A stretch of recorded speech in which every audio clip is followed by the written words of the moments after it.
What's happening, family? It's Cat Sports again,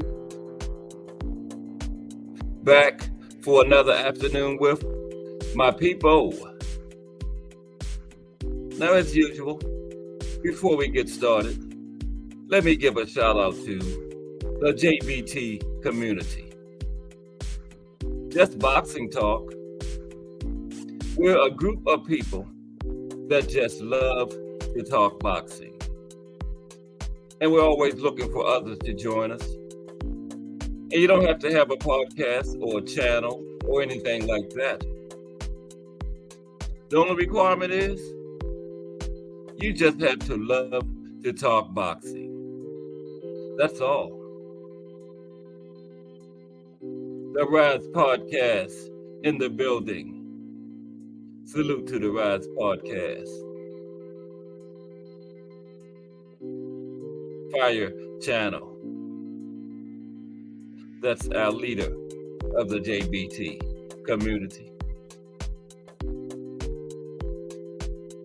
9 o'clock nightly. Closes the day down for the JBT. Salute to the Rise Podcast in the building. Al Booger. What's up, Al Booger? How you doing this afternoon, bro? Welcome to another episode of Cat Sports, the History Channel. This is the Thursday afternoon edition. We're right up on that weekend. Of course, we got some boxing. But how is everybody doing this afternoon? There's Miss Cass, hashtag JB2. What's up, Miss Cass? How's everything going out there in the living room?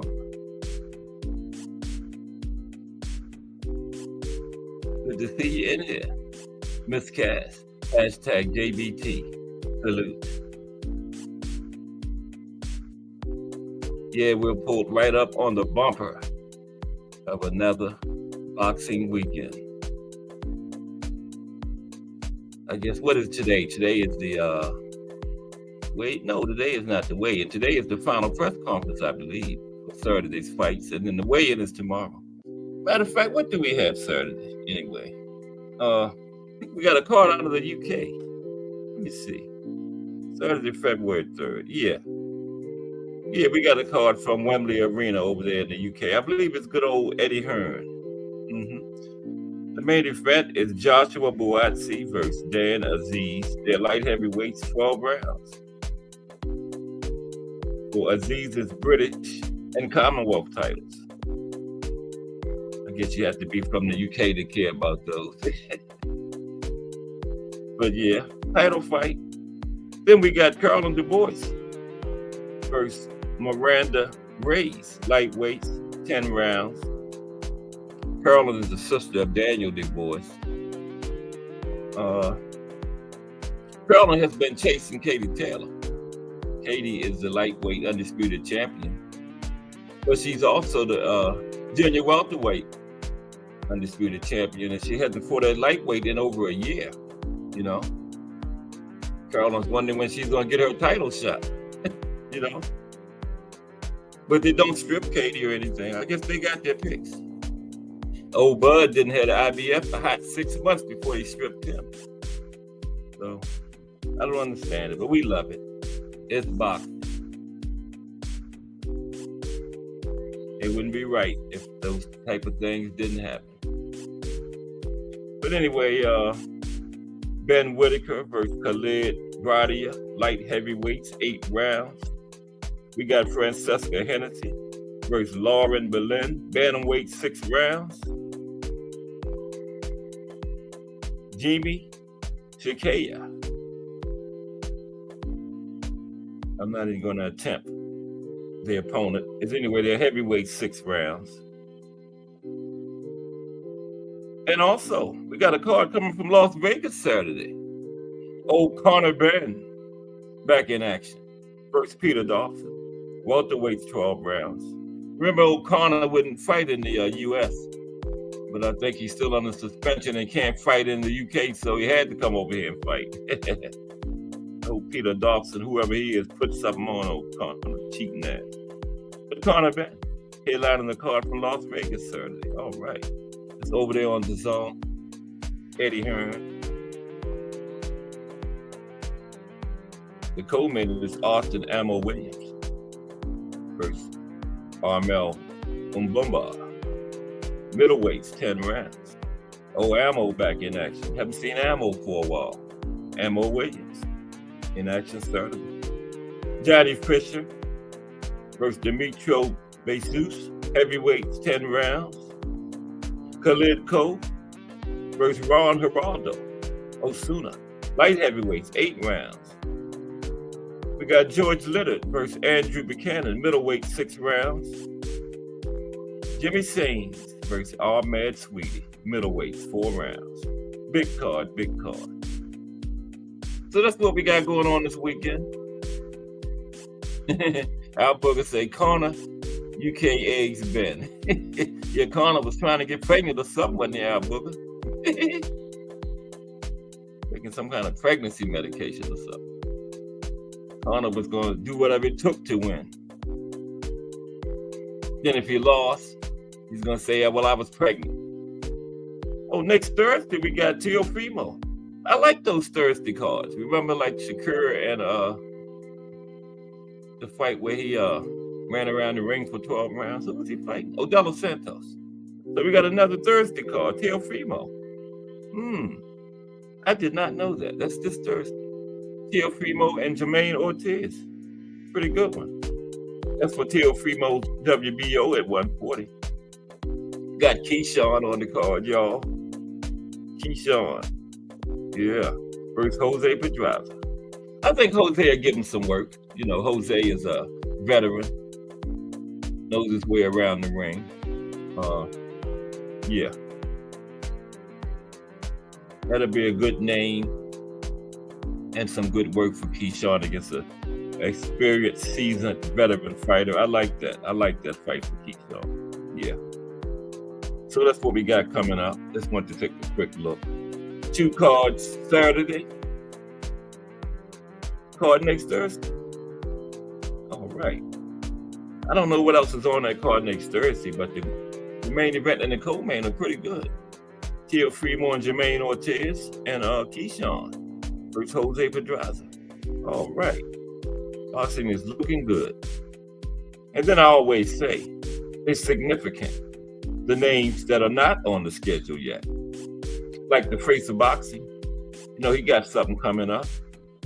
Boots not on the schedule yet. Due to get back in there soon. The Goat should be doing something soon. She fought when? I think it was what? July. Last July. Mike Macy in the building. What's up, Mike? How you doing this evening, bro? Welcome to another episode of Cat Sports, the History Channel, on a Thursday afternoon. Oh yeah, today is going to be about boxing trainers, okay? It's going to highlight some old school legendary trainers. And I'm going to talk about some of the good trainers from today, like Calvin Ford, Kenny Ellis, Bo Mack, Derek James, you know, Robert Garcia. So it's going to be about some of the old legendary trainers like Angelo Dundee, Ray Arcel, Eddie Futch, but also some of the guys from today. Okay. It's going to one day be those old legendary trainers, you know? Yeah. Pretty good show coming up. I think you'll enjoy it. That's how we do it over here at the History Channel, you know. Try to give you that aspect of course, the two people in the ring mixing it up, throwing punches are the main part of it. You know, that's the part we look forward to. But that's just it. That's just part of it. That's the end result. It's a whole lot goes on that gets us to that point. That's where I come in at. Okay. Cat Sports, the History Channel. Okay. Yeah. That's what we're going to be doing today. We had Pro Box last night too. I want to go over that real quick. And salute Mike Macy. Yeah. Miss Cass never responds because she's always in and out of the chat, you know. But she says, what's up to everybody? Thomas Hill, hashtag JBT. It's in the building. What's up, Thomas Hill? Yeah, I saw your text last night, but I was doing some things. I was glancing at Pro Box, but yeah, I couldn't get on. But yeah. That's Thomas Hill, the mayor of YouTube. What's up, Mr. Mayor? How you doing today? He may be the mayor of YouTube and he's everywhere, but look what's behind his name. Hashtag JBT. Okay. And that's huge. We got the mayor of YouTube as part of the JBT. So then JBT got to be fired. You know what I mean? Okay. So, but how was everybody today? Is your day going along okay? I hope you spend this next couple hours with me, make it just a little bit better. You know what I mean? Try to wait till about 2:30 to get the show started. A few more of my people can get in here, you know. One day I'm going to be starting out with 200 people in the chat. Just not yet. Got to be a little bit patient. Young growing channel. But I'm hooked up with the right people in this JBT, man. People like the Rise Podcast, Hardcore Boxing News, Just Do Boxing Networks with us. We can't forget that hashtag Let's Talk Fashion. Whose show is that anyway? I believe it's Remo's hashtag JBT. Remo of www.richthreads.com. That Remo. Okay. Know everybody that checked out that Friday show from yesterday. He gives us one a week. But the waiting, anticipating is part of it. That's what makes it so good. What's up, Thomas Hill?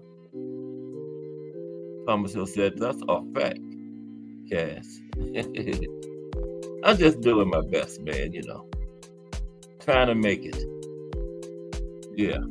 You like that Pro Box last night, Thomas Hill? I tell you, some people be sleeping on their Pro Box. Pro Box, man. You know. Had old Bomac on there last year, late, you know, at the end of last year. With Keyshawn's brother. They had another fighter on there too. Yeah. But yeah, today is about boxing trainers. And like I said, some of the trainers, active trainers that's in the game today, and some legendary trainers. You know, I got Calvin Ford, Kenny Ellis, Bomac, Derek James. I couldn't leave the Face of Boxing's trainers off, but I couldn't. Wouldn't be as sure about training without the Face of Boxers training on it. Face of Boxing's trainers on there, I wouldn't. But we're going to get into that. Yep. Beautiful day outside in Baltimore. I just came in. I think I overdressed a little bit. You know? Around 50. Sun beaming down. That's a beautiful day. And a beautiful time to be a sports fan. We got that Super Bowl coming up. My Ravens ain't in it this year, but hey. Can't get everything. But we got the Face of Boxing in Baltimore. They didn't let us in the Super Bowl, but they can't take that from us now.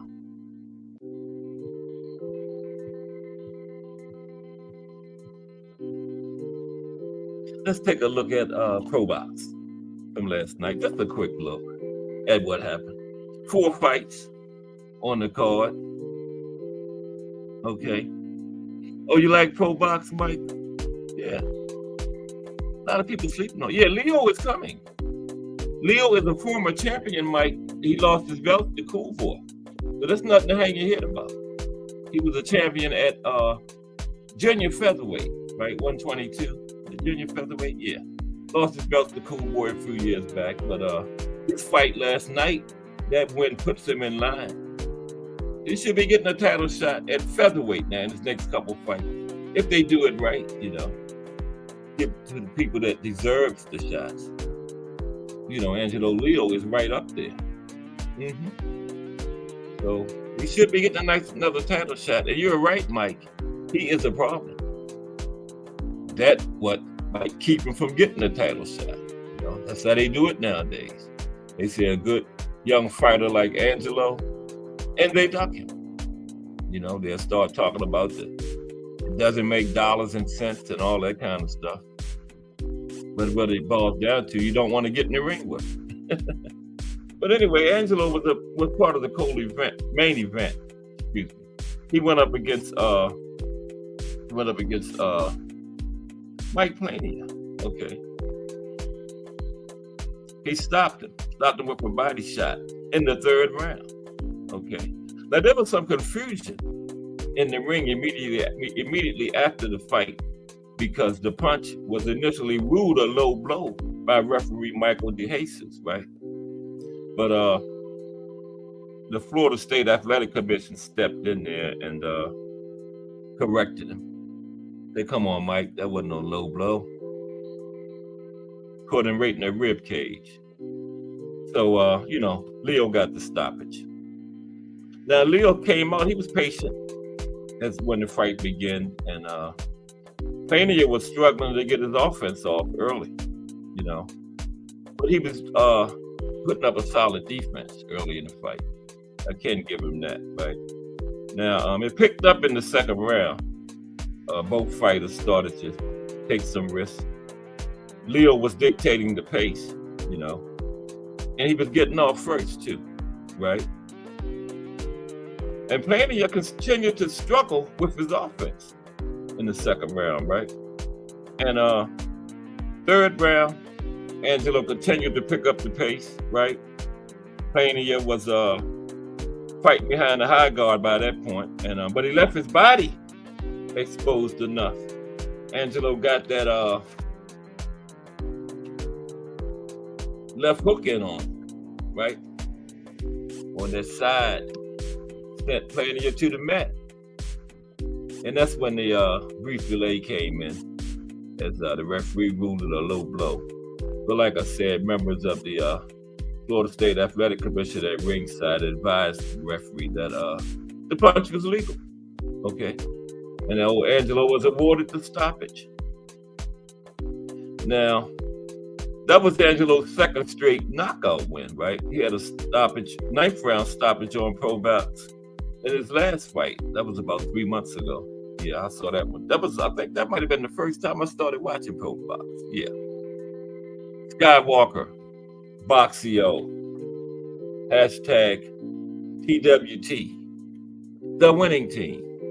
Another good organization. Got some fire channels over there on The Winning Team. Salute, Tim. How are you today, bro? Good to have you aboard. Welcome to another episode of Cast Sports, the History Channel. Salute, Skywalker Boxio from The Winning Team. All right. Now, yeah, that was Angelo's second straight stoppage. Got a knockout a few months back, and that was the first Pro Box I had watched, because Aunt McQueen put me down with it about 2 or 3 months ago. Slow down, Cass. Now, yeah, like I said, Angelo was a former champion at junior featherweight. Lost his belt to Cool Boy Stephen Fulton. But Angelo is hoping this win will propel him to another title shot, which it should. He should be in the title picture now. And this win, and by the way, that Cool Boy loss was Angelo's only loss. He's 23-1 with 11 knockouts. Plania dropped to 29-4. He had 16 knockouts. And by the way, Angelo is originally from Albuquerque, New Mexico. Isn't that where you from? Where you live, Tim? Albuquerque? Somewhere in New Mexico. That's where Angelo's from. But he lives and fights out of Las Vegas, Nevada, currently. And Mike Plania is originally from the Philippines, but he now lives and fights out of Florida. Okay. That was the main event last night. Okay. Excuse me for 1 minute. Gotta get my equipment straight. Got 2 phones and a laptop working here. Man, that can't be right. Oh, that's yesterday. I saw 22 likes. I'm like, whoa, Cat Sports, you rolling. You got 22 likes already. You know, wow. That was yesterday. But it's all good. I got 11 early. PJ Hardcore told me when I'm doing this thing, you know, when you look in the comments and stuff, concentrate on your phone because the laptop is way behind. But Tim says Skywalker, I'm sorry. Skywalker says, yes, sir. He knows Leo. Right, but he moved to Vegas. Yeah, okay. Falls with Nonito, okay. That's a good guy to be sparring with. You can learn a lot from Nonito. Wow, that's big. Yeah. Okay. Now the co-main was Trevor McCombie. He was going up against Christopher Pearson. Okay. And Trevor outworked Pearson. Okay, he got a unanimous decision. McCombie was sharp from the start, working on the front foot behind a solid jab. Okay, took control of the fight early. Nice combinations, man. Kept Pearson on the defensive. Now it got a little bit interesting in the 4th round when they had a head clash, right? And caused a cut on McCombie's right eye. But it really didn't affect the fight that much, okay? Trevor kept control. Turned it up in the, well, see, in the middle rounds, Pearson seemed like he was content being a punching bag, okay? Because McCombie turned it up with volume punches and going to the body, and Pearson just didn't have an answer for him. He did try to come alive a little bit in the late rounds. He had some good left hooks via the catch and shoot combination, okay? But McCombie came fine right back with power shots. And by that time, Pearson was in survival mode. But he did make it to the final bell, okay? And McCombie ended up getting a wide unanimous decision. 100-90 on one card, 99-91 on another, and 97-93 on the 3rd card, okay? McCombie, 28 wins, no losses, 21 knockouts from Glendale, Arizona, okay? And Pearson drops to 17-4, 1 draw, 12 knockouts. And he fights out of Ohio. And the 3rd fight on the card was Antonio Moran. Remember Antonio? He was the guy that Devin got that knockout of the year candidate from, by the way. But Antonio was making a nice little comeback, man. He outclassed Romero Duno. Put him on the canvas 2 times. Okay. And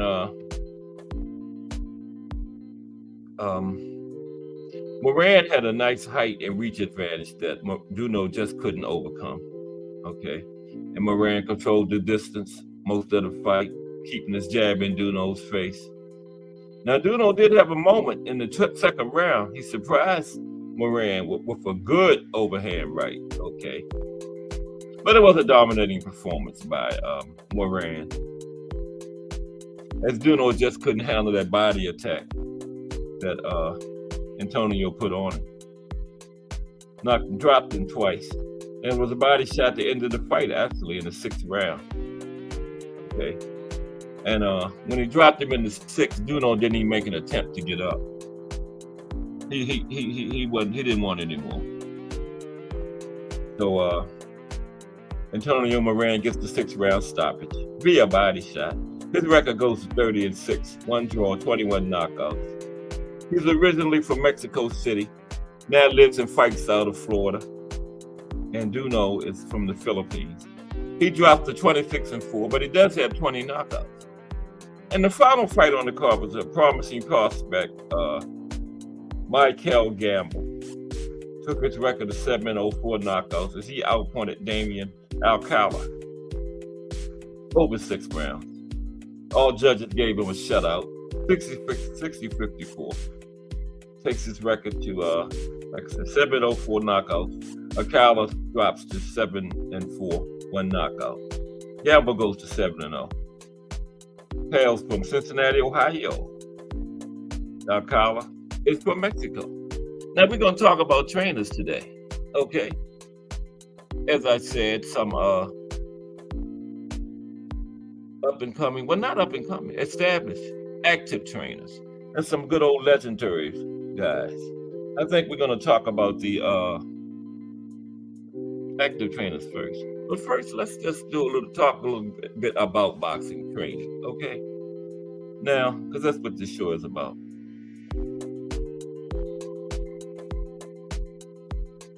Now, boxing training is just a training method that fighters use to get fit for their sport. Because boxing is a very, very demanding sport, right? Now, a boxer's training depends largely on the point in their career in which they are situated. Okay. Now, let's see. Guy Walker says,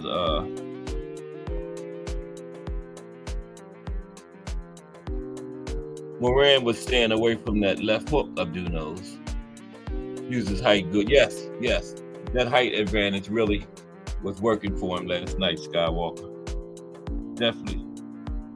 Definitely did a good job. He had the height and reach, and he definitely did a good job of using it. Like a lot of boxers don't. But you know Trevor too, Skywalker. Okay, Tim knows a lot of them boxers. Yeah. Good guy. Yeah, I think Makumbi was out for like 4 years or something, wasn't he, Tim? But since he's been back, I think he's had like 3 straight wins. 2 of them stoppages. Yeah. I think it was like 4 years he was out. Yeah. But anyway, like I was saying, a boxer's training depends largely on the point in his career in which he's at. Okay. Now, if he's just a beginner, a minimal training routine might consist of learning how to hit a heavy bag, a speed bag, or a double end bag. That's a small bag with a cord on top and bottom, connecting to the floor and ceiling. Okay, that's the what they call the high end bag. I mean double end bag. Excuse me, the one with the floor cord on it. You know, connected to the ceiling and the floor. Yeah. Ernest Johnson is back in the building. Welcome back, Ernest. I thought you had kicked me to the curb, bro. I ain't seen you in a couple of days. Good to see you back, Ernest. How are you today, sir? We're going to talk about boxing trainers in this episode of Cast Sports, the History Channel. Appreciate everybody rocking with me today on my growing channel. Not small, Remo. Growing. Okay? So don't start it. All right. Now everything's good, Ernest. It's good to see you back in the building, bro. You know, always good to see a new person continue to come back. But you're not a new person no more. I told you that last time, right? You're a regular now. Okay. Now we're talking about boxing training. Just a quick brief little description of it. Okay. Now we're talking about if you are like a new guy, just getting into the sport, right? Doing things like hitting the heavy bag, the speed bag, or the double end bag, you know. Told you what that means. Double end cord connected to the ceiling and floor, double end bag, right? Okay. As well as doing shadow boxing in front of a mirror, skipping rope, calisthenics, and jogging every day, as well as occasional practice bouts inside the ring, sparring. Okay, that's beginners. Now, most beginning boxers will spend most of their early careers conditioning and establishing the fundamentals, okay? Now, for the amateur or professional boxer preparing for a competition or a fight, however, training is much more stringent, okay? Boxing is widely considered one of the most physically demanding sports in the world.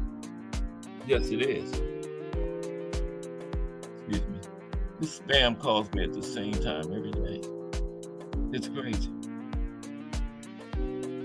Okay, I'm back. D for the win is in the building. What's up, D for the win? How are you, bro? Always good to see D for the win. Big time supporter of the JBT. Salute. Welcome to another episode of Cash Sports, D for the win. Talking about boxing trainers today. First, I'm just going over a little bit exactly what the training is, you know. Then we're going to get into these trainers. And we got some active trainers and some old legendary guys we're going to talk about today. Now, boxing categorizes its competitors into weight classes, right? Now, some fighters try to take advantage of this by dieting before weighing in, so they can be bumped down a weight class. Now, in extreme cases, a fighter may forego solid food before the official weigh-in ceremony and eat a lot afterwards to compensate, right? Now, in some extreme cases, some fighters have been forced to stop eating solid food for 2 to 3 days before the weigh-in ceremony. Like Devin Haney probably, because he got to lose about 50, 60 pounds. Sorry, Devin. You know, I mean, the guy fighting at 140, walking around like 200 right now, you know. Just kidding. No, I'm not. You see those pictures Jay Hardcore had? Man, look like an offensive lineman. Now, sometimes if a boxer doesn't make the weight agreed upon on the first weigh-in, they might have to go to a sauna or go to jog to sweat and lose the extra pounds. However, this is mainly water that the body holds, okay? Now, after the weigh-in, competitors will generally add on weight before the fight, resulting in them weighing anywhere from 5 to 25 pounds above the weight class. Okay. Devin Haney. Mike Ryan, salute. How are you? Welcome. Just another day at Cash Sports, the History Channel, Mike. That's all. Good to see you, bro. Today is about boxing trainers.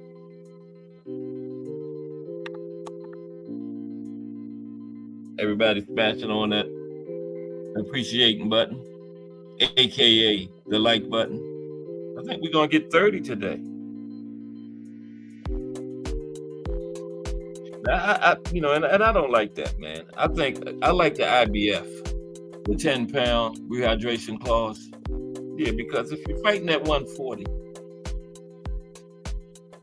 why are you coming in at 165? Come on, man. That's almost super middleweight. Why should a guy get to weigh in at 140 and then fight at 165?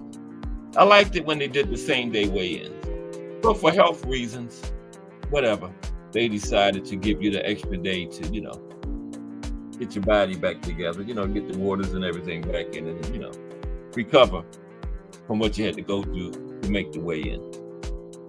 So it is what it is, I guess.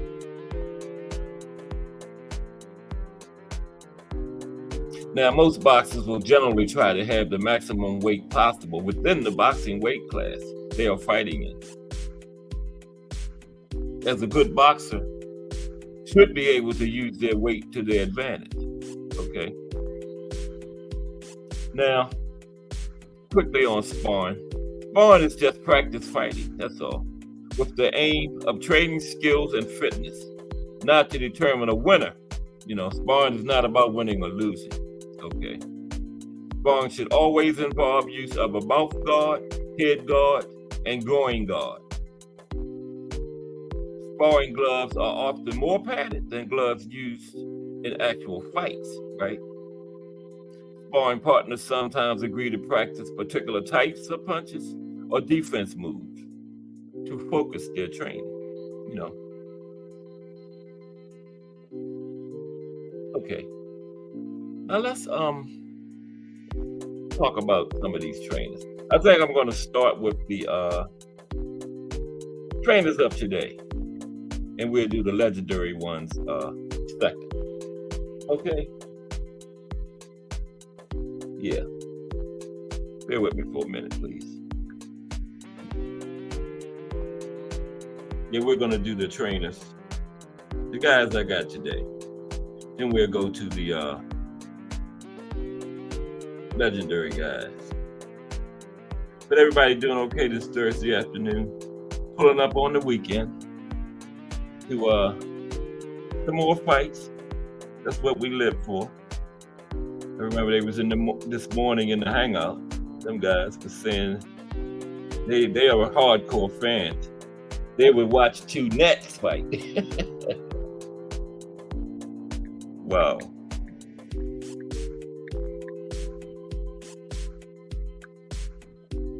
Hey, but that's what we do. Okay, let's look at some of these good trainers we got today. Now, some of these are just more recent trainers. A few of them are retired. Fleas, that's right, Aunt McQueen. Watch two fleas fight. Aunt McQueen in the building. What's up, Aunt McQueen? Attentive Aunt McQueen, that is. See, I told you, attentive Aunt McQueen. I said nets, and he corrected me, fleas. Salute to Aunt McQueen. Super knowledgeable boxing fan. That's one person I would not want to debate on boxing would be Aunt McQueen. No way, Jose. No way. That brother, the walking encyclopedia about boxing. That he has that Casual's Corner. I can't wait until that comes back. Now, we're going to talk about some trainers from today. Now, it's important to approach a concept like this with a great deal of trepidation, okay? Because that's why I'm not ranking these guys. I'm just picking out 10 good trainers, because ranking trainers is like stepping into a minefield, right? Now, a fighter is properly ranked by what you see him do in the ring, factor in who he has done it against. But a trainer, his real work takes place in the weeks and months and years before the fight, okay? And during the frantic 1 minute break between rounds. That's when a trainer does his work. It's hard to rank them. Now, to properly rank the trainers, you would need to spend a lot of time in a lot of different gyms across the globe, right? But, being unable to do that, you fall back on ranking the results of their pupils, the fighters, right? And the following list combines some well-established trainers with some promising young trainers, okay? Some well-established trainers with some promising young trainers. These are the more recent guys. Then we're going to go to the legendary ones. Starting out with Brian Bomac McIntyre, okay? Bomac. Now, Brian McIntyre is a great example of an old boxing head, meeting a rare opportunity and riding it straight to the top, okay? From 1994 to 2007, McIntyre was a club-level heavyweight pro, and not a particularly good one. His career record stands at 7-14. But we talking about his training. But he was in the perfect place at the perfect time to begin working with Terrence Bud Crawford, one of the great boxing talents of this generation, okay? Omaha, Nebraska has traditionally been the furthest thing from a boxing hotbed, but Crawford and his team are turning it into one. Okay, turning it into one. Omaha. Now, Crawford has substantial physical gifts, but the most noteworthy thing about him is his boxing intelligence. Perhaps no current fighter makes better mid-fight adjustments. Now, it takes a skilled fighter to do what Bud does, but that skill also has to have been well taught, okay? I'm glad you're enjoying the show, Ann. Glad you're in here. Makes it for a better show to have attentive Aunt McQueen in here. Okay. Now, next guy we're going to talk about is wait a minute. It's going to be Derrick James. Okay, Derrick James. This is just a little quick, brief little talk about him. Nothing in depth or anything. Just to give them their props, you know, as good trainers. Now, Derrick James. Now, Derrick is on this list because of the work he has done with a single fighter. Welterweight phenom, Earl Spence Jr. But building a fighter like Spence from the ground up is an amazing accomplishment, okay? Now, James began working with Spence in 2008, just as he was finishing his own professional career as a super middleweight journeyman and club fighter. Now, at the time, Spence was winning local amateur tournaments on pure athleticism, okay? Before he got Derrick, Earl was winning on pure athleticism. Now, last April, Derrick told Sean Reed of BoxingScene.com, even back in the day, everybody was telling him how good he looked, but my job was to look for flaws. I wanted him to have a more competitive style, counterpunching, angles, using distance to his advantage, being more being more focused and fighting smarter. Okay, and he turned Spence into an elite amateur, culminating in an appearance in the 2012 Olympics. But he is being recognized here for the work he has done transforming Spence into a dominant professional. Okay?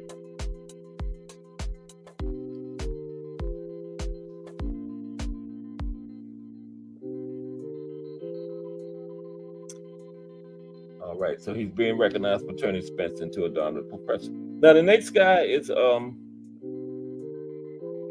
McGuigan. Shane McGuigan.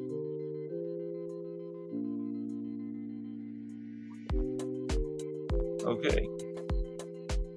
Shane McGuigan is the son of boxing legend Barry McGuigan, a featherweight champion and major box office attraction in the 1980s. Okay.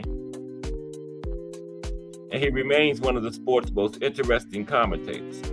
Now, the younger McGuigan, he was a decent amateur boxer, but he hung up his gloves at 21 to focus on a career as a trainer.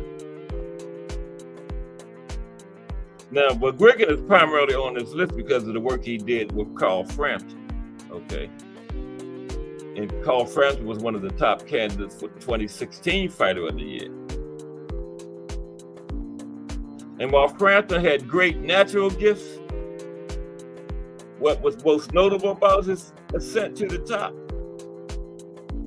was his conditioning and game plan, okay? Credit to his trainer.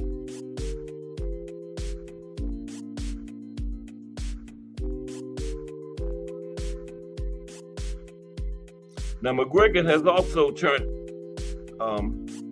he was also a hard gun of sorts, okay? He was brought on to help plot the comeback of former heavyweight David Haye, okay? And he led super middleweight George Groves to an elusive title. Barry McGuigan. Next guy on the list is Ronnie Shields. Ronnie Shields. Now, Ronnie was a good amateur featherweight, and he fought for a world title as a professional. But his true mark on our sport has been as a trainer. Now, over the years, he has handled a huge number of world champions and superstars, including Evander Holyfield, Pernell Whitaker, Mike Tyson, Arturo Gatti, Raul Marquez, Juan Diaz, and Kermit Cintron. Okay, in 2016, he trained WBA super welterweight champion Erislandy Lara.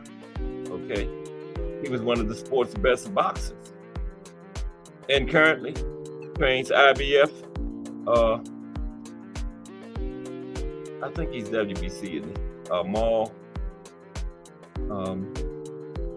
middleweight champion Jamal Charlo. Okay.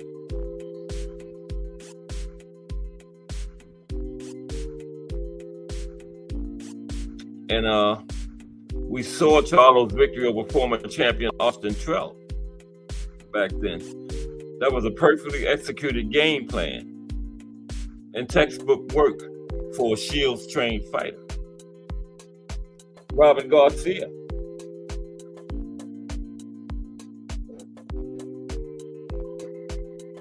Robert Garcia. One of my favorite trainers. And he was a world champion as a boxer. He won the IBF Super Featherweight belt in 1998. He lost it to Diego Corrales, but he had it. But it's been his work as a trainer that will put him in the Hall of Fame, okay? Definitely Hall of Fame material as a trainer. He has a boxing academy in Oxnard, California, and that has become one of this generation's most venerable institutions of fighter learning, okay?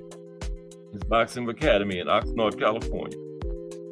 Fighters come to Garcia from all over the planet, and many of them win world titles.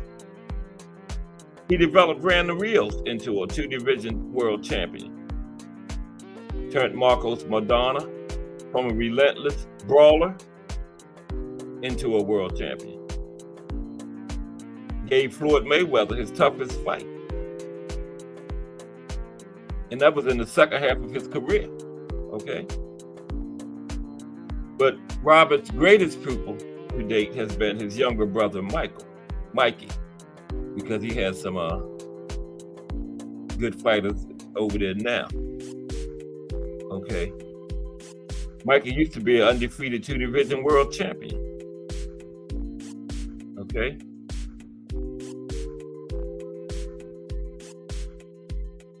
Next guy on my list, Virgil Hunter.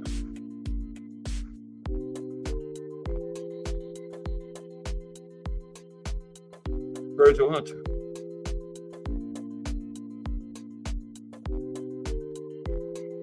Everybody smashing on that like button. We're going to get 30 today, for sure. Virgil Hunter.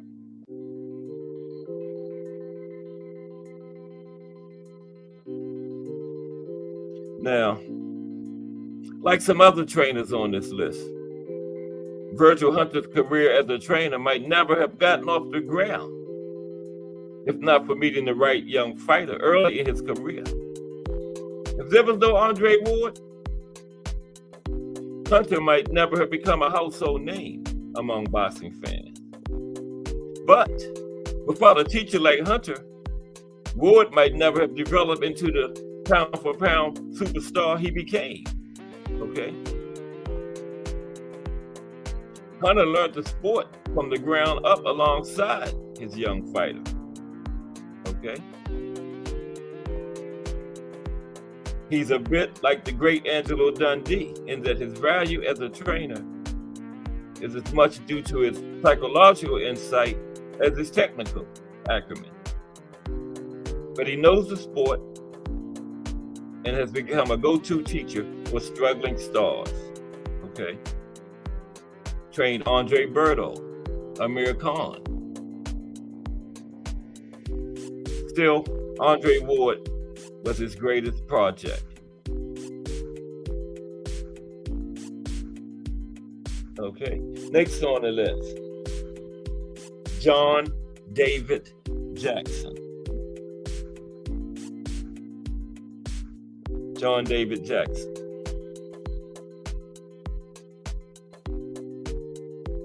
Now, he was a top professional fighter in the 1980s and 1990s. Won world titles at super welterweight and middleweight. He turned to training and captured his first world title as a coach when Nate Campbell beat Juan Diaz in 2008. Now, former opponent Bernard Hopkins brought Jackson to train him for one of his biggest fights against Antonio Tarver. Future Hall of Famer Kane Mosley brought Jackson on board for some fights in 2005.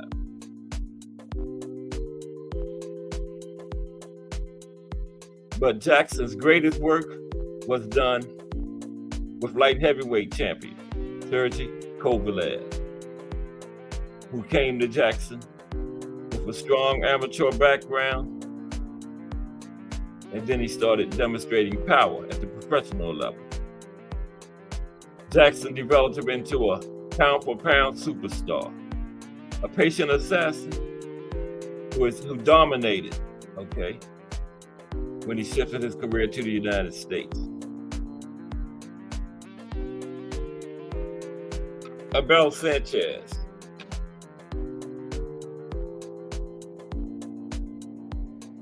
Abel Sanchez.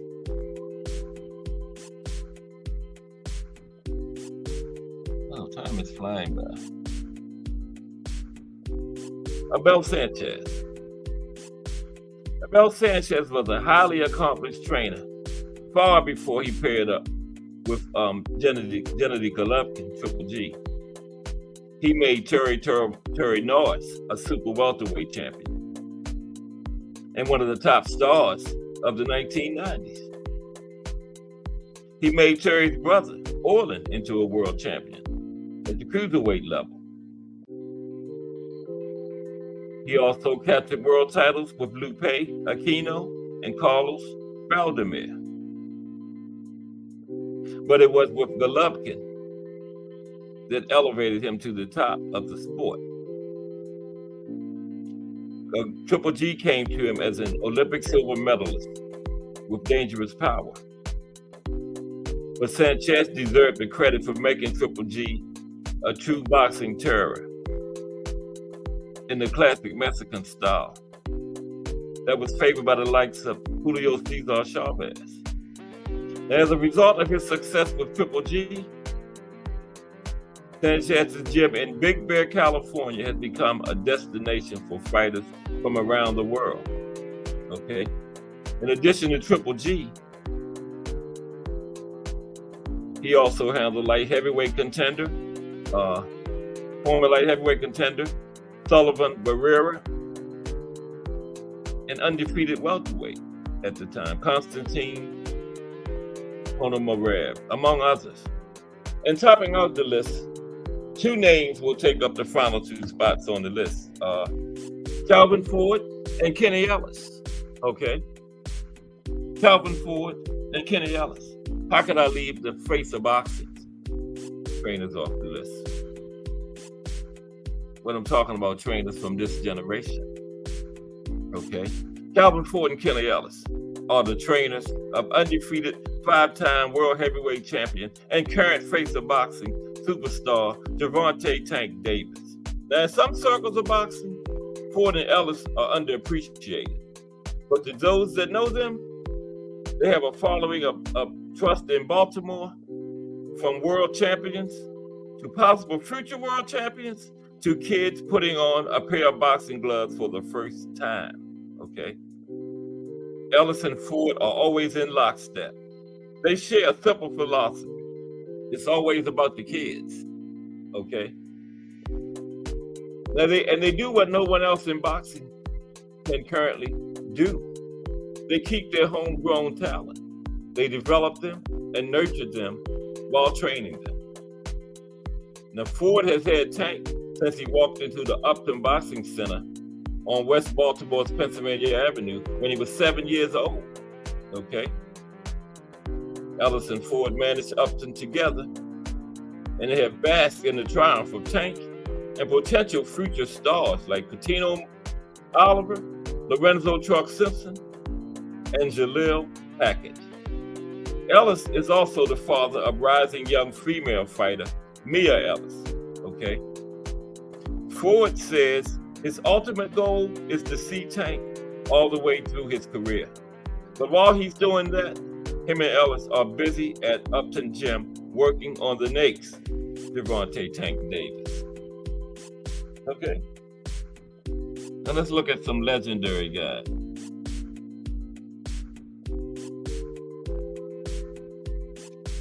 Some of the old legendary trainers from back in the days. Okay?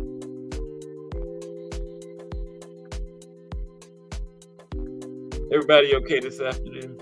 Hope you're enjoying the show. I am. I enjoy interacting with my people every day. And they call me 2 o'clock Shorty. That's me, 2 o'clock Shorty. I like that name. Thank you, Jay Hardcore. Where is Jay Hardcore anyway? Probably resting for his second. Well, he's on the way around the block. That's right. He's spinning right now. Because, 8 in the morning, 8 at night, 8 plus 8 equals the hangout. Don't forget it. Okay? Don't forget that fire line up of the JBT. Okay. We're going to talk about some people like Angelo Dundee, Ray Arcel, Eddie Futch. Them guys. What's up, Thomas Hill, the mayor of YouTube? Hashtag JBT. Ain't that something? The mayor of YouTube got hashtag JBT behind his name. That's an honor. Okay. Now, behind every great boxer is a coach who helped them hone their skills and reach their potential. Okay.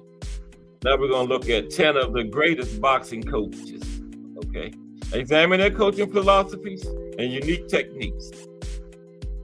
Now, whether you're a boxing fan or just interested in boxing trivial or a casual, this list is sure to give you a new appreciation of the sport. Now, this isn't any kind of best to worst or anything like that. It's just 10 good legendary boxing trainers. That's all. Okay? There's no kind of ranking or anything. Just 10 good trainers. Then I think I'm going to drop the link early today because I always drop the link and we're always cooking, and then it's time for The Voice.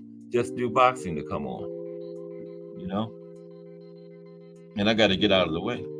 Just like I said, when The Voice comes on, I might as well get off because ain't nobody going to be still listening to me no way. Right?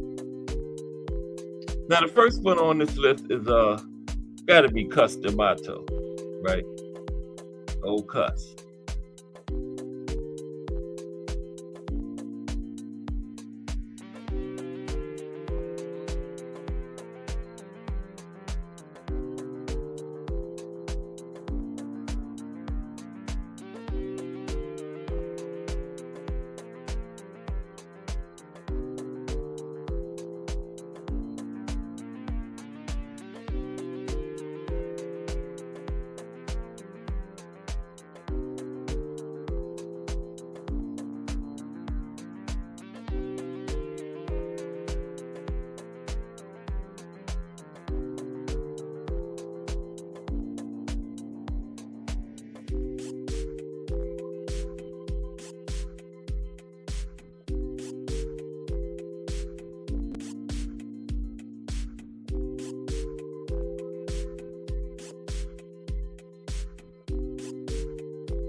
Am I back? I'm gonna have to do that J hardcore move and go talk to my neighbors about some Wi-Fi, man. Wow. Did I go out for a minute? Because thing said I was offline. Ernest Johnson says Cuss was an OG. I wonder what would have happened with Mike if, oh man, Mike probably would have been undefeated, Ernest. Did I go out for a minute? I don't know what happened. Ernest says, after learning the other day about the Cuban boxing system, I'm of the opinion that we need an academy here in the States. Yeah, we do, Ernest. Yep. Sorry about that. I'm back. I don't know what happened, but I'm back. It said I was offline. I got to do the J hardcore move and go knock on the neighbor's door. See if I can run a cord or something over there. Okay. Now where was I? I was on Customato. Yeah, but that's a good idea, Ernest. Good point.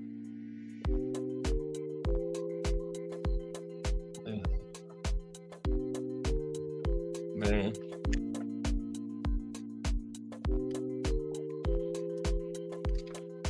Okay, here we go. Let's resume. I don't know if I went out. It said I went out here. It said no Wi-Fi. But we're back up and running. Now, Cuss, yeah. He was a pioneer in the sport, and his influence is still felt today.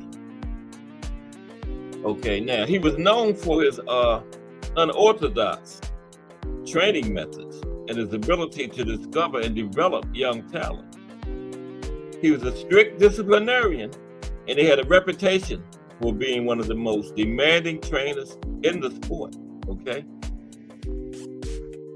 He had a strong emphasis on defense and conditioning, which he believed was the key to success in the ring. That's right.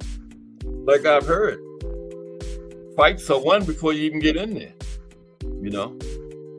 Won or lost before you even get in the ring.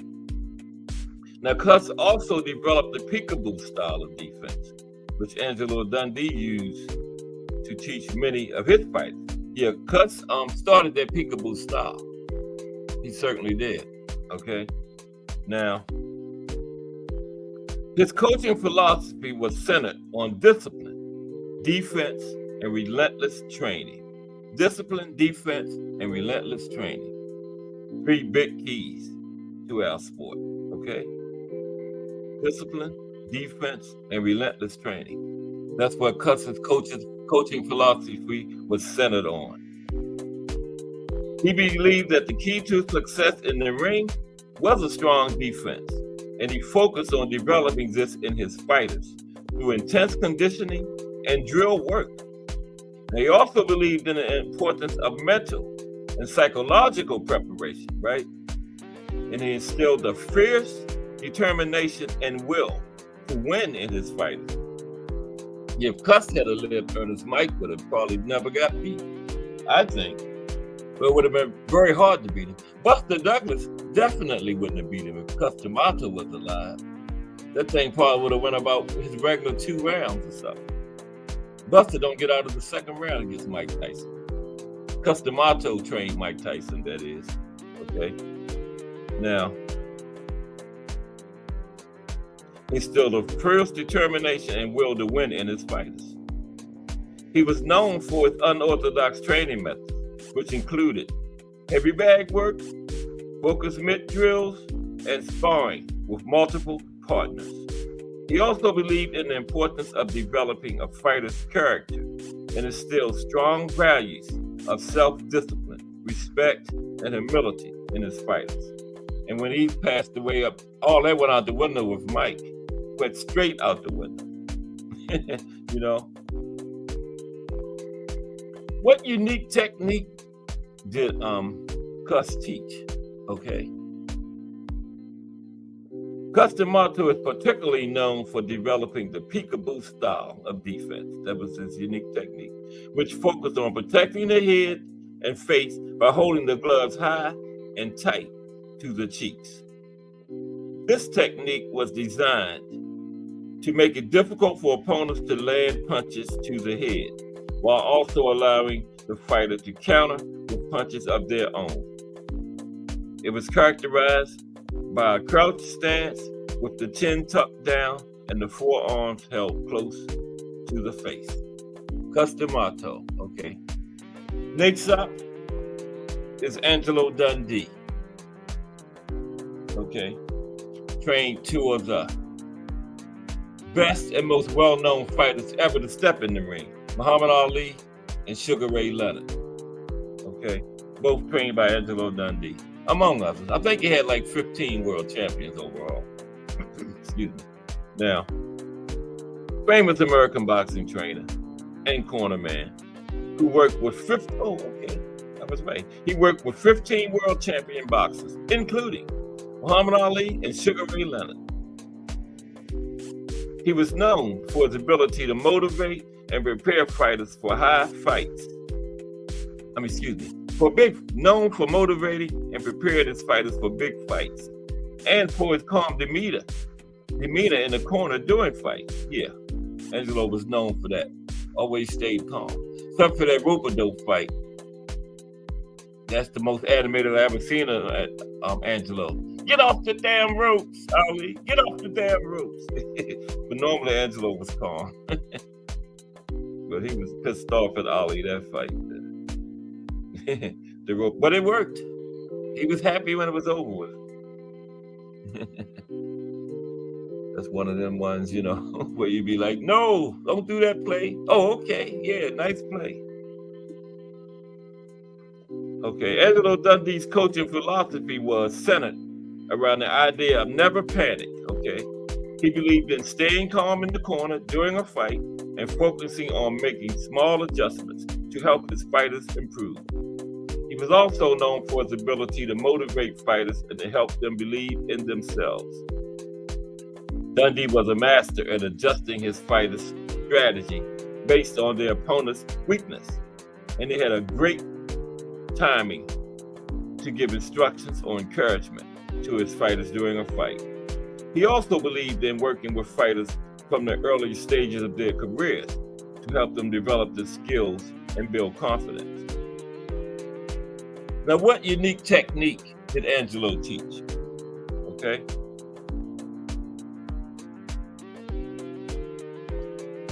He was known for teaching a number of specific techniques to his fighters, but one that is particularly associated with him is the anchor punch. This technique involves leaning back to avoid a punch and countering with the rear hand, adding power to punches while also maintaining balance. That sounds something like the full counter. He taught this technique to many of his fighters, including Muhammad Ali and Sugar Ray Leonard, who both used it to great effect in the ring. Okay. Next, Ray Arcel, legendary trainer. Ray Arcel. He had one of my favorites, Roberto Duran. Now, Ray Arcel, he was a trainer and manager who had a career spanning over 70 years, okay? Trained and managed many world champion boxers, including the Hands of Stone, Roberto Duran, Benny Leonard, Jimmy McLaurin, Barney Ross, Tony Zale, Ezzard Charles, and many others, okay? He was known for his ability to spot and develop young talent, and for his ability to work with fighters of different styles and backgrounds. He was also known for his ability to adjust to changes in the sport and to stay relevant over a long period of time. 70 years, okay? His career spanned 70 years. Ray Arcel's coaching philosophy was that every individual was different and that it was the responsibility of the coach to understand the individual boxer. He aimed to build the individual boxer along the lines where they could face a problem and be mentally alert to be able to do their job. He is remembered by his boxers for teaching not only boxing, but the true values of life as their trainer, father figure, psychologist, teacher, friend, and mentor. What was Ray Alsell? What was his unique technique that he taught? He was known for teaching a number of specific techniques to his fighters, but one that he is particularly associated with is the outside fighting style. This technique involves fighting from the outside, using the ring to move and create distance between the fighter and the opponent, while taking advantage of the fighter's reach and mobility to land punches and avoid getting hit. This style was particularly effective for fighters with longer reach, who would use their jab and footwork to control the distance and the pace of the fight. He taught this technique to many of his fighters, including Roberto Duran, who became one of the most successful practitioners of the outside fighting style. What? Okay. Next on the list, Roger Mayweather. Just Do Boxing, the voice, is now in the building. Salute Just Do Boxing. How are you, bro? Welcome to another episode of Cast Sports, the History Channel. Just Do Boxing, coming right up at 4 o'clock in about a half hour or so.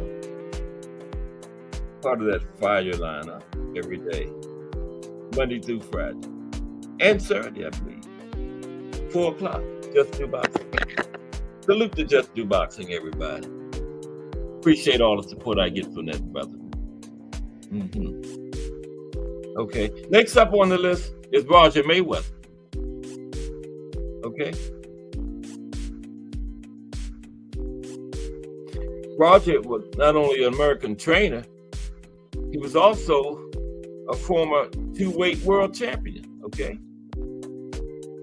But he's best known for his work as a trainer, having trained his nephew. Who was his nephew? Having trained his nephew, Floyd Mayweather Jr., who went on to become one of the greatest boxers of all time. Oh, that was his nephew, Floyd Mayweather. Okay. Roger Mayweather was known for his work ethic, his technical knowledge of the sport, and his ability to develop fighters from the ground up. Okay. One of the main features of Roger Mayweather's coaching philosophy was his emphasis on patterns of punches. He believed that by teaching his fighters to throw punches in specific sequences, they would be able to land more punches and confuse their opponents. He would spend hours working with his fighters on different punch combinations. He would often have them drill these punch combinations on the focus mitts.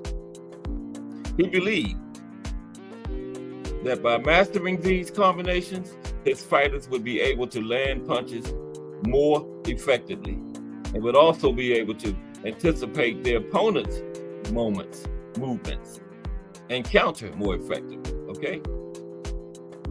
This approach is known for its emphasis on efficiency and accuracy in the ring, okay? What was Roger's unique technique that he taught? Doing my best, Just Do. Appreciate you 1,000% though, bro. He appreciate you. Okay, what was Roger's unique technique that he taught? Okay. One thing that Roger Mayweather was particularly associated with is the shoulder roll defense. Okay?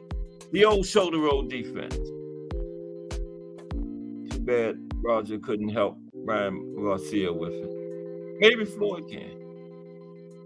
Okay. But yeah, Roger was really one of the most particular things that he was associated with was the shoulder roll defense.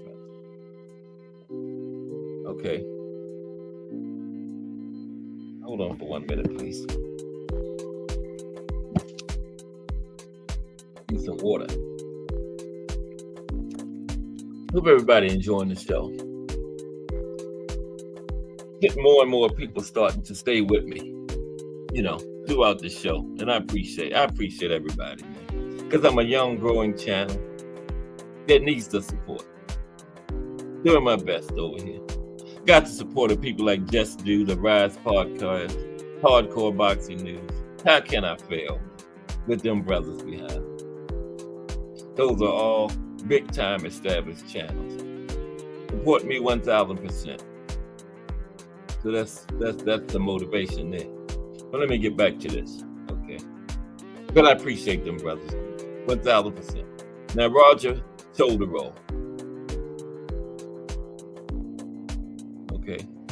This technique involves using the shoulder to block punches and following up with counter punches, okay?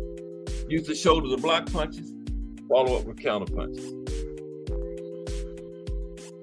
This style of defense is characterized by keeping the lead shoulder high and tight to the cheek while using the rear hand to parry punches and counter. This style is considered a high risk, high reward technique, as it can be very effective in blocking punches, but also leaves the fighter open to counter punches. He taught this technique to his nephew, Floyd Mayweather Jr., who became one of the most successful practitioners of the shoulder roll defense and used it throughout his career. So that was Roger's nephew, Floyd. Okay. Got something going on in the chat here. Ernest Johnson says, who was the originator of the Philly shell? I think Roger's best technique is the pull counter. Yeah, pull counter, right. And McQueen says, Ernest Johnson, that's a great idea. I don't know, Ernest. Who was the originator of the Philly shell? That's a good question. I'm gonna find that out when I get off of here. That is I don't know. Good question, Ernest. Anybody know in the chat who was the originator of the Philly shell? Because I sure don't. Okay. I sure don't. Philly shell. Good question, Ernest Johnson. Okay, the next one up is Freddie Roach. Freddie Roach. Okay. Now, Freddie is also a former professional boxer. Okay. And he has trained numerous world champion boxers, including Manny Pacquiao, Mikhail Cotto, and Amir Khan. He is known for his ability to work with fighters of different styles and backgrounds, and for his ability to help fighters improve their skills and achieve success in the ring. This is Freddie Roach. Okay, Freddie is considered one of the best trainers in the sport and has won multiple awards and accolades throughout his career. Now, Freddie is still training, but yeah, I thought he deserved to be dueling with these guys too. You know, I look at Freddie as legendary already. You know, he could stop right now today. He's in the Hall of Fame, you know. So I threw him in with the old legendary guys. Okay, now, he is currently the head trainer of Wildcard Boxing Club in Hollywood, California. Freddie Roach's coaching philosophy is centered on the idea of hard work, discipline, and attention to detail. Like many successful trainers, he believes in the importance of developing a strong work ethic in his fighters and emphasizes the importance of putting in the hours of training. He is known for his intense training regimen, which include a lot of heavy bag work, mitt work, and sparring. He also places a great emphasis on technical proficiency, working tirelessly to help his fighters perfect the fundamentals of boxing. He is known for his ability to adjust in the individual needs of his fighters, adjust to the individual needs of his fighters, tailoring his training to the strengths and weaknesses of each specific fighter. Okay? Floyd Philly shell wasn't better than James Toney Virgin. James had the best shell out there. I agree, Ernest, 1,000%. I bet Ann McQueen agrees too. You mentioned James Toney. That'll get Ant to comment. Ant, Ernest mentioned James Toney. And I have a comment in there in a minute. Okay. Now, where are we? Freddie also places a great importance on the mental preparedness of fighters. He has spoken about how he works to develop a fighter's confidence and focus, helping them to believe in themselves and to stay composed in the ring. He also has a reputation for being able to identify and exploit an opponent's weaknesses, which he communicates to his fighters to help them make adjustments during the fight. That's why, was it Victor Posto?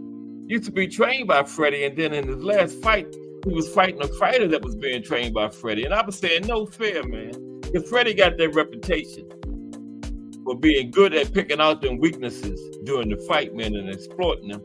And he trained Victor all that time, man, and now he's in the other corner. I was like, no fair. And the guy stopped Victor, too. Yeah, when I was really sitting there looking at the TV, said, that's no fair, Freddie. But hey, Victor knew Freddie was the guy's trainer, so that's on him, I guess. Okay. BN Boxing News, what's happening? Salute. BN Boxing News in the building. What's up, bro? Another big time strong supporter of the JB too. BN Boxing News. Anybody here ain't subscribed to BN Boxing News, please get over there and subscribe to him. Wow, your channel. Okay. Salute. BN Boxing News. Welcome to another edition of Cat Sports, the History Channel. Yeah. Or 2 o'clock shorty. You know.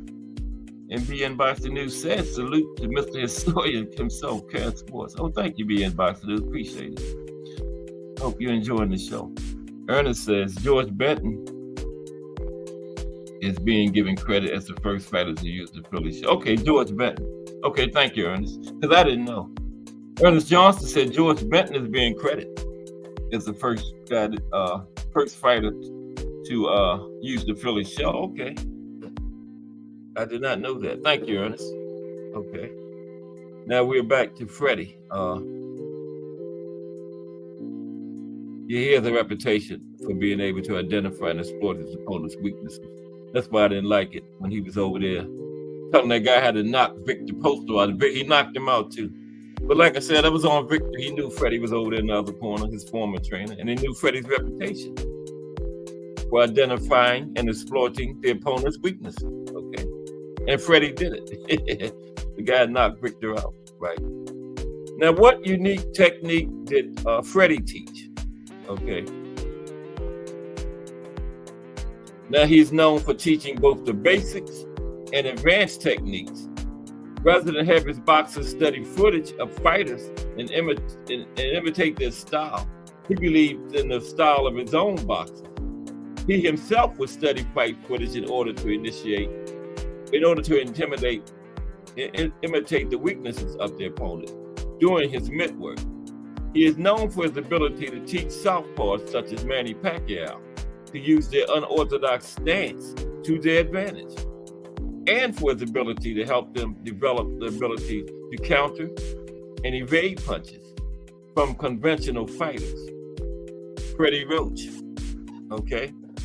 Next up, Emanuel Stewart. Okay. Emanuel Stewart. Now, Emanuel, he also a former commentator. Very good commentator, too. I missed Emanuel, man, because, you know, he was from the day where we didn't get all this, you're looking at the fight, but the commentators, like, see, like, he's looking at a totally different fight from the one you're looking at, you know? I mean, you see one guy laying 5 punches and the other guy laying 1, but all they're talking about is the 1 punch the other guy landed. Emanuel didn't do that. I missed that. You know, like a lot of these commentators now. I ain't gonna mention no names. Tim Bradley. Okay, let's go on. Emanuel Stewart. Emanuel Stewart, okay, right, former commentator. He was widely regarded as one of the greatest trainers in the sport's history. Okay. Founder and head trainer of the Kronk Gym in Detroit. Legendary Kronk Gym in Detroit, where he trained numerous world champion boxers, including the Motor City Cobra, Tommy the Hitman Hearns, Lennox Lewis, Vladimir Klitschko, okay? Just to name a few.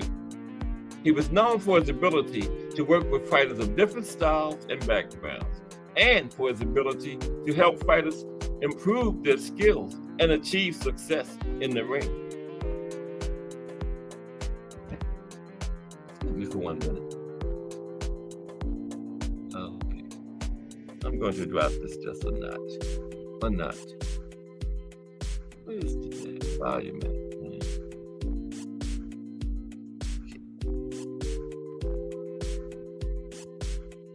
Okay, Cass.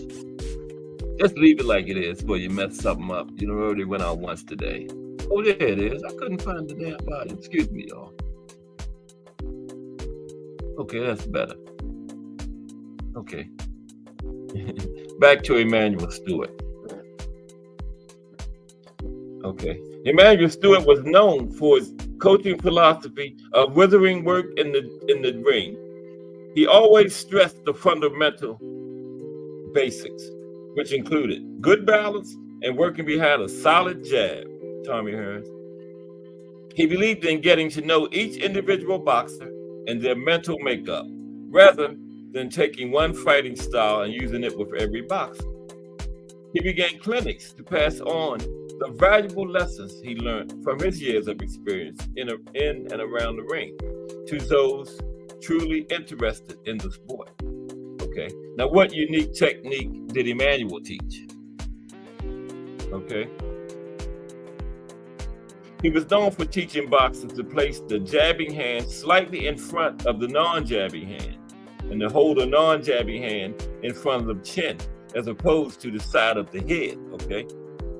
His boxers were usually tall and aggressive, doing straight lead punches, and they go for the knockout.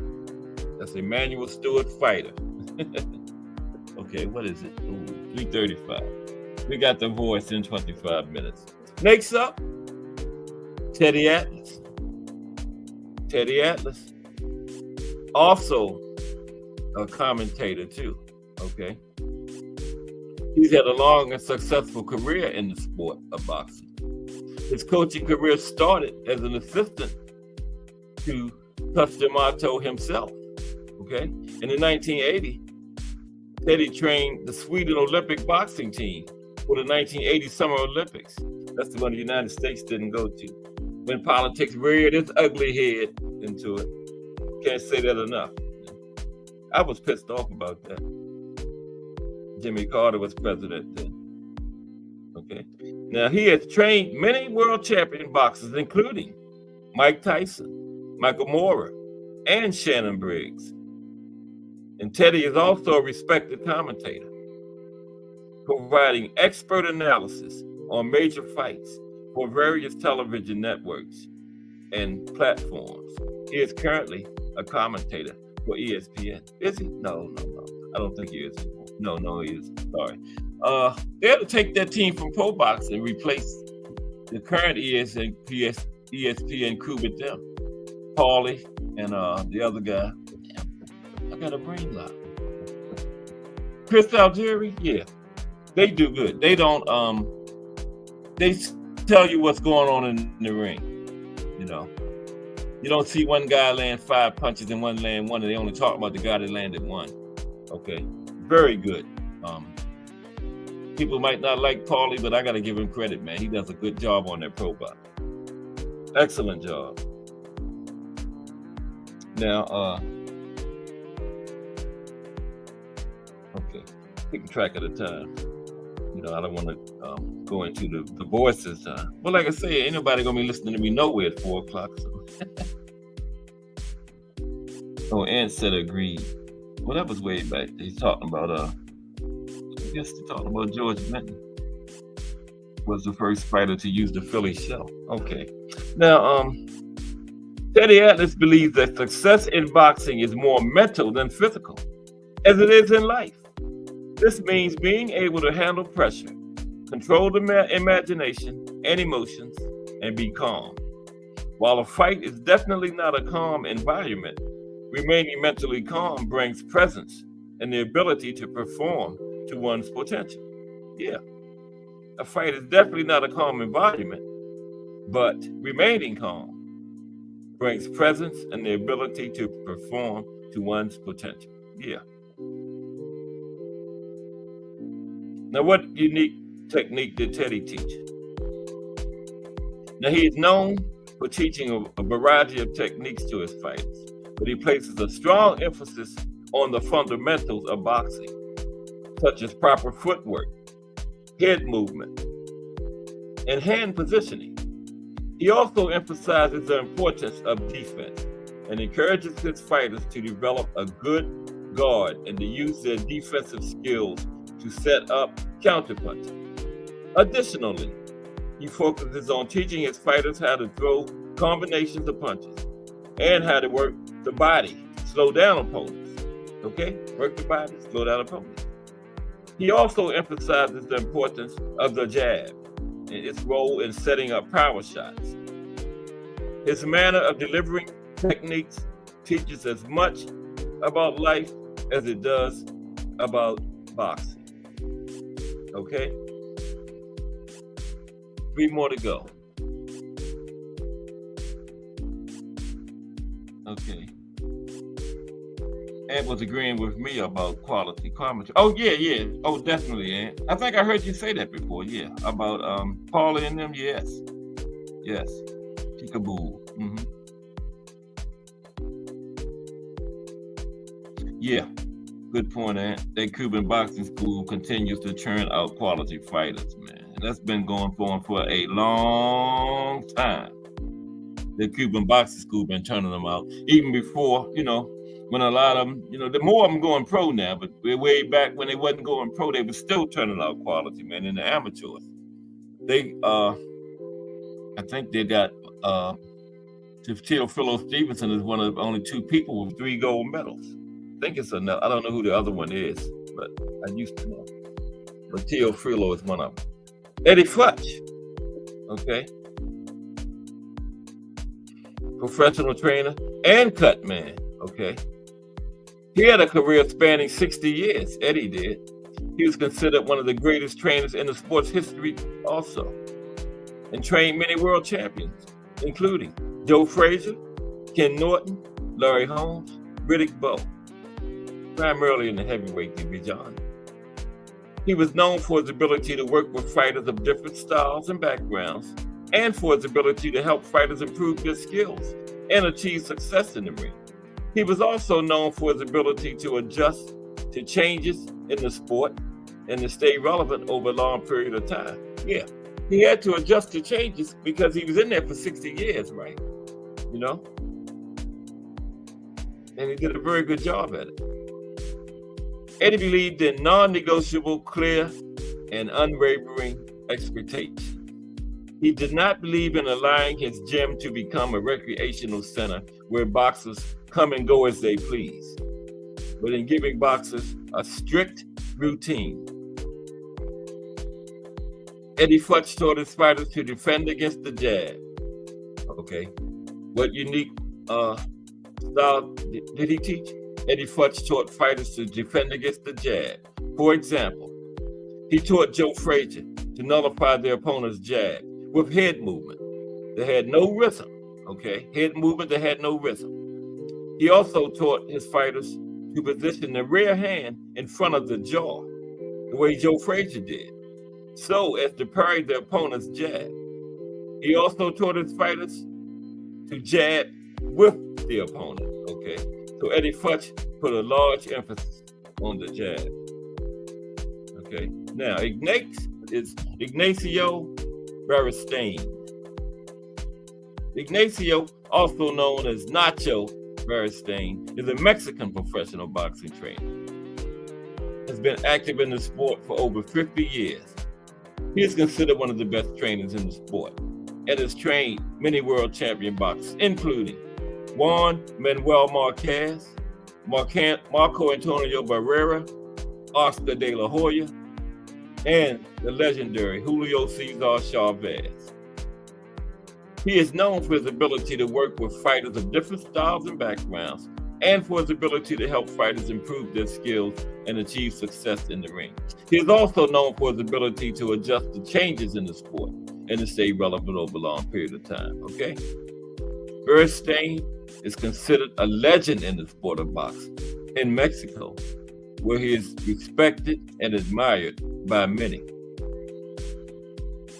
Now, what was the Bear Stearns' philosophy? It was simply to have a great work ethic. He aimed to be an example to his fighters in this regard. Okay, what unique technique did he teach? He earned a reputation for developing fighters with advanced technical prowess, and typically taught combination punches that ended with an uppercut. Okay, he typically taught combination punches that ended with an uppercut. Slow down, Cass. That's the trying to finish this up. Okay. Now, he also taught his fighters to have a good guard, so much so that the guard he taught was recognizable. Many of his fighters plant their rear glove on the lower front part of the cheek, while their lead hand is held up at an extended distance, often swaying rhythmically. They hold this guard with their chin tucked while circling and controlling the ring in perfect balance. Okay? And last, but certainly not least, Lou Duva. Okay? Lou Duva. But this thing is getting ready to go out again. Lou Duva. Okay? Lou Duva was also a manager. Okay? His career also spanned over 70 years. He was considered one of the most successful and respected trainers in the sport's history. Trained many world champions, including Sweet Pea, Pernell Whitaker. Also trained Lennox Lewis. Is Al Booger in here today? Because he trained that guy that got cheated by Richard Steele. Oh, Al Booger ain't here. Oh, yes, he is. Trained Meldrick Taylor, Al Booger. And Evander Holyfield. And also known for his ability to work with fighters of different styles and backgrounds, and for his ability to help fighters improve their skills and achieve success in the ring. Also known for his ability to adjust to changes in the sport and to stay relevant over a long period of time, 70 years, okay? Lou Duva's coaching philosophy centered on his passion for his fighters. Yeah, he loved his fighters, yeah, Lou Duva did. I saw that. He believed that in order to be in the sport of boxing, you need a team that can teach you the sport first, okay? He believed that being a good boxing coach was about the fighter having trust and confidence in the coach. Yeah, he was a father figure to many of his fighters. He viewed himself as a motivator, often yelling and gesturing at both the opposition and ring officials. His willingness to be confrontational became his calling card. Yeah, Lou was very confrontational. Yeah, that is one of his things he remembered by. There's Al Booger. Yeah, Lou Duva managed. Wait a minute, was that? No, that wasn't Lou Duva. I done got ahead of myself. Yeah, he managed Meldrick. Al Booger. The one your boy cheated. And Richard Steele still was on my list of good referees, though. Yeah, Lou was known for being confrontational. Now, what unique technique did Lou teach? Okay. Other than teaching his fighters the basics, such as having a quick, stiff jab, Lou Duva would have his fighters watch sparring and count the jabs or the punches that connected. Okay. There's the legendary ones.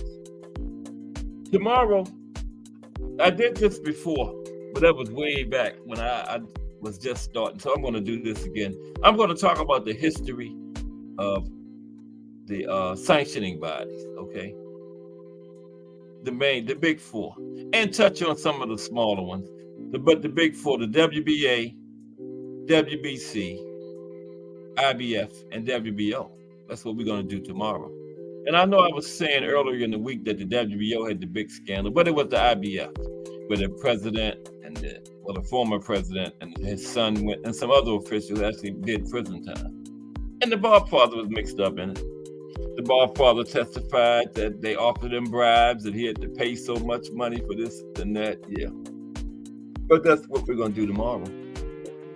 And just do boxing in about 12 minutes. I appreciate everybody for rolling with me, man. Helping my show. Hopefully we'll get more people in here eventually. But we don't have to have more people. I like the interaction with the people I got right now. I got a solid core of people that's here every day. Know the sport, love the sport, respect each other. So, hey, you stay just like it is, as far as I'm concerned, with my core group of people, right? Because I got to fire your chat, okay? I put my 7 or 8 people up against hundreds of people in other chats, okay? Would you take all these people out of this chat or keep your 7 or 8? I keep my 7 or 8, okay?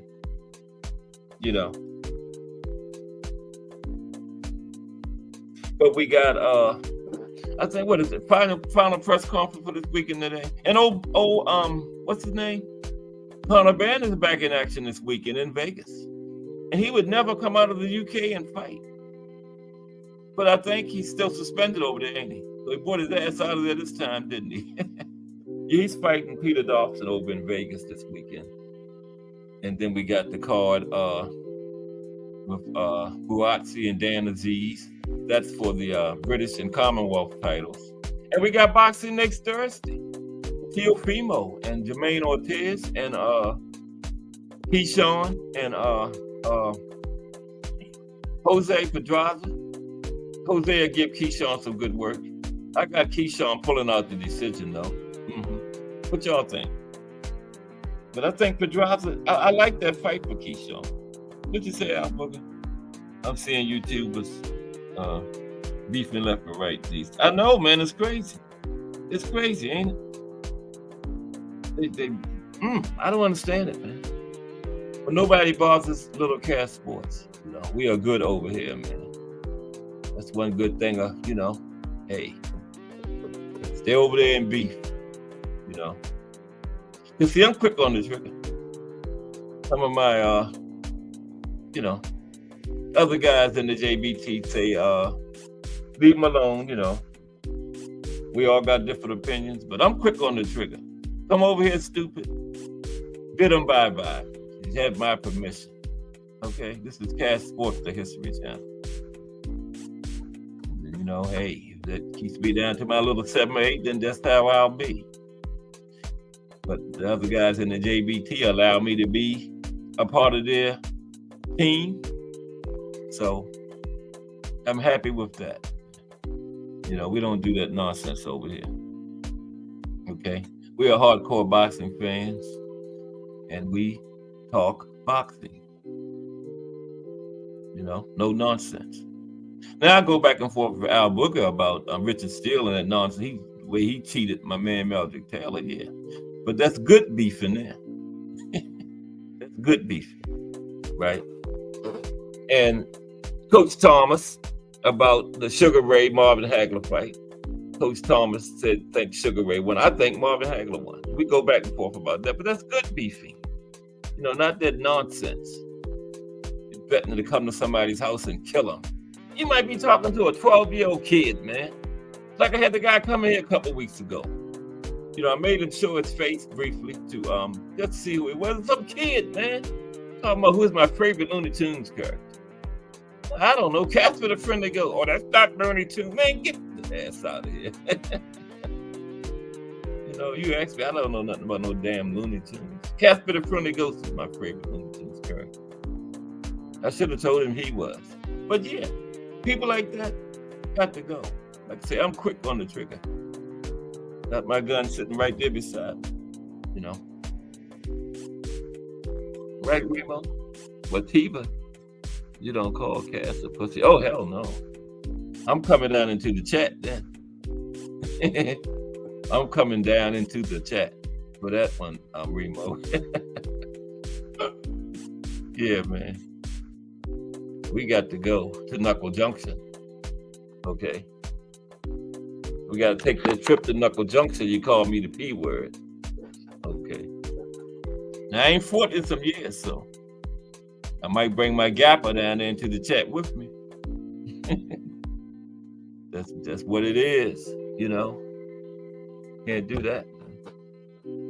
Yeah, but I don't agree with that. Look at, like, Matias called all these guys that, man, and none of them even responded. What? Not one of them still haven't responded. How long has it been there? It's been weeks. None of them still haven't responded, man. Like I said, you call me that, and we in each other's presence, you better start swinging as soon as you finish saying it. Okay.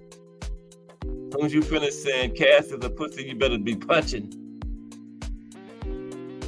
So we're gonna have to throw hands. But it's all good, you know. Another good show. Another Cass Sports, the History Channel, is in the books. Don't forget tomorrow about the sanctioning bodies. I'm gonna do promotional companies too eventually. And then next week I got the show for Aunt McQueen's idea this morning in the hangout. I'm gonna do a show on a boxing match from the first beginning, when they first start talking about making it, all the way to when they get in the ring fight. That's coming next week, every step of the way. Okay? A boxing match from the beginning, when they first start talking about fighting, to when they step in the ring and start throwing hands. I'm gonna do a show next week on that, every step, everything that goes into it, you know. Yeah. But I gotta get ready to get out of the voice, Just Do Boxing's way.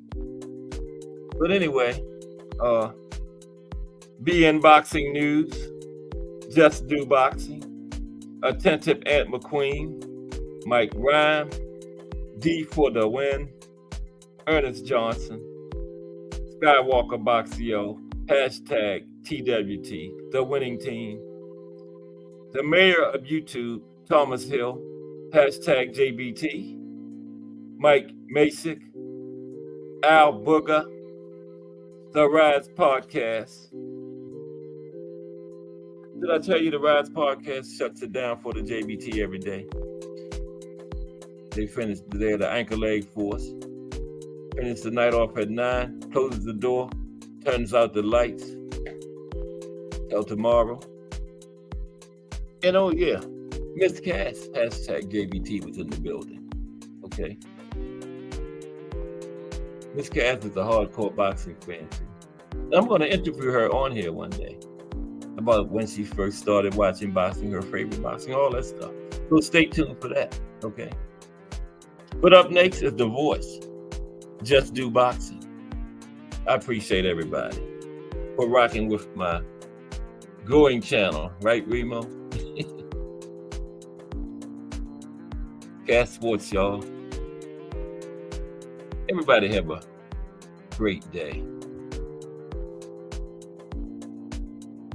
2 o'clock shorty. We'll see y'all tomorrow at 2 o'clock. I'm out.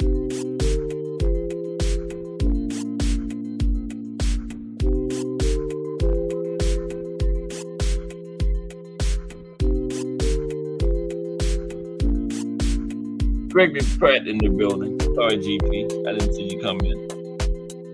But salute. Gregory Pratt, hashtag JBT. Everybody have a good one.